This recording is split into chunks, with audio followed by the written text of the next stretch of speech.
Hi friends, welcome to Vin's Cookbook. இன்னைக்கு நம்மளோட சேனல்ல ஒரு சிம்பிளான டின்னர் ரொட்டீன் மெனு என்னங்கறத பார்க்க போறோம். இந்த டின்னர் மெனுல உள்ள ரெசிபீஸ் எல்லாம் ரொம்ப சிம்பிளாவே செஞ்சிரலாம். எப்பவும் ஒரே மாதிரி சாப்பிட்டு போர் அடிச்சிருந்தனா இந்த மாதிரி ஒரு டின்னர் மெனுவை நீங்க ட்ரை பண்ணி பாருங்க. உங்களுக்கு ரொம்ப டிஃபரெண்டா இருக்கும். அதோட ஒரு நேரத்துக்கு தேவையான புரோட்டீன், விட்டமின் எல்லாம் இந்த மெனுல இருக்கும். என்ன செய்ய போறோம்னு பாத்தீங்கன்னா ஒரு சிம்பிளான soya chunks gravy, grilled herbs chicken, அதோட ஒரு சிம்பிளான ஒரு வெஜிடபிள் சாலட், அதோட 2 சப்பாத்தி வச்சு சாப்பிட்டீங்கன்னா ஒரு நேரத்துக்கு தேவையான புரோட்டீன், விட்டமின் எல்லாம் நம்ம உடம்புல சேர்ந்துரும். இந்த சிம்பிளான ஒன் டே டின்னர் மெனுக்கான இன்கிரீடியன்ஸ் எல்லாம் நான் டிஸ்கிரிப்ஷன் பாக்ஸில் கொடுத்துருக்கிறேன். நீங்கள் அதில் போய் செக் பண்ணிக்கோங்க. ஃபஸ்ட்டு சோயா சங்க்ஸ் கிரேவியை ரெடி பண்ணிடலாம். அதுக்கு நம்ம எடுத்திருந்த 1.5 கப் சோயா சங்க்ஸை சூடான தண்ணியில் ஊற வைக்கணும். 1.5 கப் சோயா சங்க்ஸோட 2 கப் கொதிக்கிற தண்ணி, அதாவது சூடான தண்ணி ஊற்றி கிட்டத்தட்ட 15லேருந்து 20 நிமிஷம் ஊற வைக்க போகிறோம். ஒரு தடவை மிக்ஸ் பண்ணி விட்டுட்டு 20 நிமிஷம் ஊறட்டும். அதுக்கடையில் சோயா சங்க்ஸுக்கு தேவையான கிரேவியை நம்ம ரெடி பண்ணி எடுத்துடலாம். அதுக்கு ஒரு பேன் சூடாக்கிக்கலாம். பேன் நல்லா சூடானதும் அதில் 2 டேபிள் ஸ்பூன் எண்ணெய் சேர்த்துக்கலாம். எந்த குக்கிங் ஆயில் வேணாலும் யூஸ் பண்ணிக்கலாம். எண்ணெய் சூடானதும் 3 கிராம்பு, 1/2 டீஸ்பூன் பெருஞ்சீரகம் ரெண்டையும் சேர்த்துட்டு லைட்டாக பொரிய விடணும். லைட்டாக வாசனை வந்ததும் அதில் 7லேருந்து 8 சின்ன சைஸில் உள்ள பூண்டு, அதோட 1/2 இன்ச் இஞ்சியை சின்ன சின்னதாக கட் பண்ணி வச்சிருக்கிறேன். அதையும் இதோட சேர்த்துட்டு 2 நிமிஷம் மீடியம் ஃப்ளேமில் வச்சு லைட்டாக வதக்கி எடுத்துக்க போகிறோம். பூண்டோட கலர் லைட்டாக சேஞ்ச் ஆனதும் நம்ம சின்ன சின்னதாக கட் பண்ணி வச்சிருந்த 1.5 மீடியம் சைஸ் ஆனியனை இதோட சேர்த்துட்டு வதக்கி எடுத்துக்க போகிறோம். ஆனியன் சேர்த்துட்டு 7லேருந்து 8 நிமிஷம் மீடியம் ஃப்ளேமில் வச்சு வதக்கி எடுத்துக்க போகிறோம். ஆனியனோட கலர் ப்ரௌன் கலரில் வர வரைக்கும் நம்ம வதக்கி எடுத்துக்கணும். அப்போ தான் கிரேவி நல்ல டேஸ்ட்டாக இருக்கும். ஆனியன் சீக்கிரம் வதங்குறதுக்கு 1/2 டீஸ்பூன் உப்பு சேர்த்துட்டு வதக்கிக்கலாம். அப்போ சீக்கிரமே வதங்கிடும். இந்த மாதிரி ஆனியனோட கலர் நல்லா சேஞ்ச் ஆகி வரணும். அது வரைக்கும் வதக்கணும். அப்போ தான் கிரேவி நல்ல டேஸ்ட்டாக இருக்கும். ஹை ஃப்ளேமில் வச்சிங்கன்னா ஆனியன் நல்லா கருத்துரும். அதனால மீடியம் ஃப்ளேமில் வச்சே வதக்கி எடுத்துக்கணும். ஆனியன் நல்லா வதங்கிருச்சு. இப்போ இதோட நம்ம எடுத்திருந்த 2 மீடியம் சைஸ் தக்காளியை சின்ன சின்னதாக கட் பண்ணி வச்சிருக்கிறேன். அதை இதோட சேர்த்துக்கலாம். தக்காளியை 5 நிமிஷம் மீடியம் ஃப்ளேமில் வச்சு வதக்கி எடுத்துக்க போகிறோம். நம்ம சேர்த்துக்கிட்ட தக்காளி லைட்டாக குழையணும். அது வரைக்கும் வதக்கி எடுத்துக்கணும். தக்காளி ஓரளவு மசிஞ்சிருச்சு. இப்போ இதை நல்லா ஆற வச்சுட்டு மிக்சியில் ஃபைன் பேஸ்ட்டாக அரைச்சி எடுத்துக்க போகிறோம்.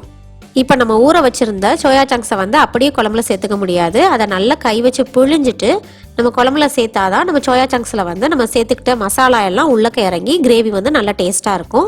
எல்லா சோயா சங்க்ஸையும் நல்லா புழிஞ்சு எடுத்துட்டு திருப்பியும் நல்ல தண்ணியில் இன்னொரு தடவை புழிஞ்சு எடுத்துட்டு நம்ம கிரேவியில் சேர்த்துக்கலாம். நான் medium size soya chunks use பண்ணி இந்த கிரேவி செய்ய போகிறேன். அதனால நான் கட் பண்ணாமல் அப்படியே குழம்புல சேர்த்துக்க போகிறேன். உங்களுக்கு பெருசாக இருக்குன்னு ஃபீல் பண்ணிங்கன்னா 2 கட் பண்ணிட்டு கூட நீங்கள் குழம்புல சேர்த்துக்கலாம். கிரேவி செய்கிறதுக்கு ஒரு பேன் நல்லா சூடாக்கிக்கலாம். பேன் நல்லா சூடானதும் அதில் 2லேருந்து 3 டேபிள் ஸ்பூன் எண்ணெய் சேர்த்துக்கலாம். எண்ணெய் நல்லா சூடானதும் அதில் 1/4 இன்ச் பட்டை, 1/2 டீஸ்பூன் ஜீரகம், அதோட ஒரு வரமிளகாயும் ஒரு காஷ்மீரி ரெட் சில்லியும் இதோட சேர்த்துக்க போகிறேன். அதோட 2 பச்சை மிளகாயை சின்ன சின்னதாக கட் பண்ணி வச்சுருக்கிறேன். அதையும் இதோட சேர்த்துட்டு லைட்டாக வதக்கி எடுத்துக்கலாம். 1 நிமிஷம் மீடியம் ஃப்ளேமில் வச்சு லைட்டாக வதக்கி எடுத்ததும் நம்ம அரைச்சி வச்சுருந்த வெங்காயம், தக்காளி மசாலாவை இதில் சேர்த்துட்டு வதக்கி எடுத்துக்கணும். 5 நிமிஷம் மீடியம் ஃப்ளேமில் வச்சு லைட்டாக வதக்கி எடுத்துக்கணும். 5 நிமிஷம் லைட்டாக வதக்குனதுக்கப்புறம் அதோட 1/4 டீஸ்பூன் மஞ்சள் பொடி, 1.5 டீஸ்பூன் மிளகாய் பொடி, 1 டேபிள் ஸ்பூன் மல்லிப்பொடி, அதோட 1/2 டீஸ்பூன் கரம் மசாலா இதெல்லாம் சேர்த்துட்டு லைட்டாக வதக்கி விட்டுக்கணும். பொடிகளோட பச்சை வாசனை போகணும். அது வரைக்கும் நல்லா வதக்கி எடுத்துக்கணும். நல்லா கலந்து விட்டுட்டு மூடி போட்டு 5 நிமிஷம் மீடியம் ஃப்ளேமில் வச்சு வேக வைக்க போகிறோம். எண்ணெய் பிரிஞ்சு வெளியே வரணும். அது வரைக்கும் வேகணும். 5 நிமிஷத்துக்கு அப்புறம் எண்ணெயெல்லாம் பிரிஞ்சு மசாலா நல்லா வெந்துருச்சு. ஒரு தடவை நல்லா கலந்து விட்டுக்கலாம். கலந்து விட்டுட்டு இந்த கிரேவிக்கு தேவையான அளவு தண்ணி சேர்த்துட்டு நல்லா மிக்ஸ் பண்ணி எடுத்துக்கலாம். தண்ணி சேர்த்துட்டு நல்லா கலந்து விட்டுக்கணும். இப்போ இந்த கிரேவிக்கு தேவையான அளவு உப்பு சேர்த்துக்கலாம். அதோட நம்ம புளிஞ்சு வச்சிருந்த சோயா சங்க்ஸையும் இதோட சேர்த்துட்டு நல்லா கலந்து விட்டுக்க போகிறோம். நல்லா கலந்து விட்டுட்டு 2 டீஸ்பூன் கஸ்தூரி மேத்தியை கைனால கசக்கிட்டு இந்த கிரேவியில் சேர்த்துக்க போகிறோம். கஸ்தூரி மேத்தி கிரேவிக்கு நல்ல ஒரு ஃப்ளேவரை தரும். சேர்த்துட்டு நல்லா கலந்து விட்டுக்கலாம். நல்லா கலந்து விட்டுட்டு மீடியம் ஃப்ளேமில் வச்சு 15 நிமிஷம் நல்லா கொதிக்க வைக்க போகிறோம். கிரேவி நல்லா கொதிக்கணும். அப்போ தான் சோயா சங்க்ஸில் மசாலா இறங்கி நல்லா டேஸ்ட்டாக இருக்கும். இடையில கலந்து விட்டுக்கணும், இல்லைன்னா அடி பிடிச்சிரும். 15 நிமிஷம் நல்லா கொதிச்சு நம்மளோட கிரேவி ரெடி ஆகிடுச்சு. இப்போ இந்த ஸ்டேஜில் சின்ன சின்னதாக கட் பண்ணி வச்சுருந்த கொத்தமல்லி தலையை மேலால் தூவிட்டு கேஸ் ஆஃப் பண்ணிட்டா நம்மளோட சூப்பரான சோயா சங்க்ஸ் கிரேவி ரெடி ஆகிடுச்சு. சோயா சங்க்ஸில் ப்ரோட்டீன் கண்டென்ட் இருக்கிறதுனால உடம்புக்கு ரொம்ப நல்லது. சப்பாத்திக்கு தொட்டுக்கிறதுக்கு கிரேவி செஞ்சாச்சு. இப்போ சிம்பிளான ஒரு ஃப்ரை செஞ்சுக்கலாம். அடுத்து நம்ம பார்க்க போகிறது வந்து ஒரு கிரில்டு ஹெர்ப்ஸ் சிக்கன்.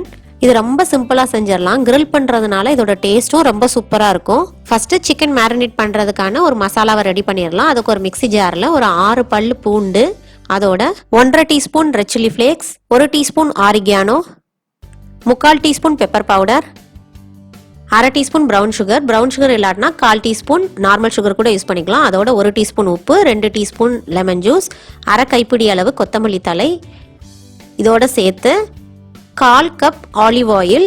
இதெல்லாம் சேர்த்துட்டு கொரப்பாக அரைச்சி எடுத்துக்கணும். நல்லா ஃபைன் பேஸ்ட்டாக அரைச்சி எடுக்கக்கூடாது. இந்த கிரில்டு ஹெர்ப்ஸ் சிக்கனுக்கு நான் வந்து மெல்லிசான 1/2 கிலோ சிக்கன் பிரஸ்ட் பீஸ் எடுத்துருக்கிறேன். Boneless chicken.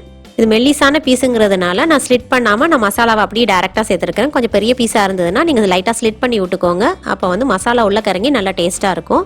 இப்போ கொரப்பாக அரைச்சிருந்த மசாலாவை வந்து இந்த சிக்கனில் சேர்த்துட்டு நல்லா கலந்து விட்டுக்கணும்.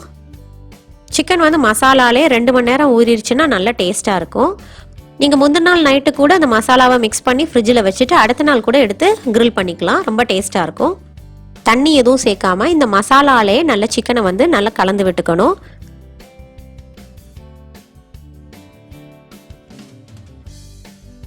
நல்லா கலந்து விட்டுட்டு 2 மணி நேரம் ஊற வச்சிடணும்.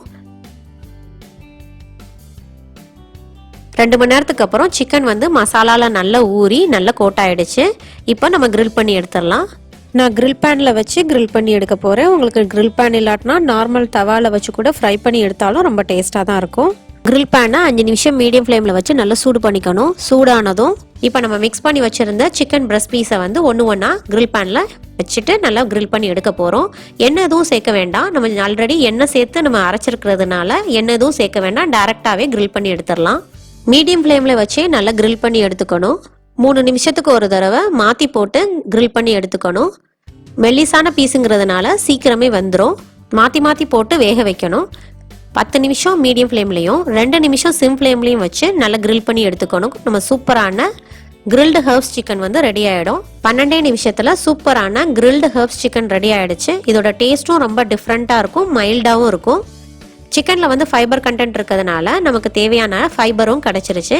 இப்போ சூப்பரான சிம்பிளான ஒரு வெஜிடபிள் சாலட் எப்படி செய்யலாங்கிறத பார்க்கலாம். ஒரு சிம்பிளான வெஜிடபிள் சாலட் செய்கிறதுக்கு ஒரு பவுல் எடுத்துக்கலாம். பவுலில் 3 லெட்யூஸ் இலையை சின்னதாக கட் பண்ணி வச்சுருக்கிறேன். அதை இதோட சேர்த்துக்கலாம்.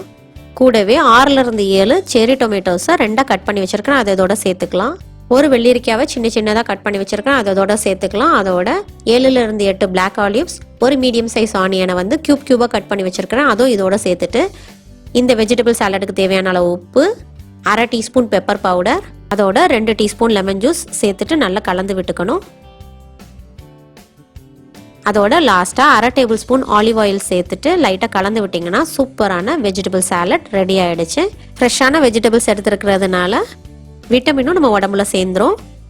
நம்ம செஞ்சுருந்த soya chunks gravy, grilled herbs chicken, vegetable salad இது எல்லாத்தையும் 2 சப்பாத்தி வச்சு சாப்பிட்டிங்கன்னா சூப்பரான ஒரு டின்னரை வந்து நம்ம ஹெல்த்தியாகவும் ஃபினிஷ் பண்ணிடலாம்.